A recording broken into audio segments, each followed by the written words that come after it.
நான் தான் புதன். நான் சூரிய குடும்பத்தில் மிகச் சிறிய கோளாவேன். நான் சூரியனுக்கு மிக அருகில் உள்ள முதல் கோளாவேன். நான் வெப்பமான கோள் மற்றும் பாறைக்கோள்.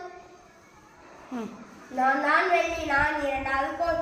என்னை மாலை நட்சத்திரம் என்று அழைப்பர். நான் வெப்பமான கோள் மற்றும் பாறைக்கோள். நான் தான் பூமி. நான் வாழும் கோள். பூமி தான் மூன்றாவது கோள். இங்கு 70% நீரும் 29% நிலமும் காணப்படுகின்றன. இங்கு உயிரினங்கள் வாழ்வதற்கு ஏற்ற நிலம், நீர் மற்றும் சரியான வெப்பநிலையும் உள்ளது. என்னை உயிர் கோளம் என்று அழைப்பர். நான் தான் செவ்வாய். நான் நான்காவது கோள். நான் பாறைக்கோள் மற்றும் செந்திரக்கோள் என்று அழைக்கப்படுவேன். நான் தான் வியாழன். நான்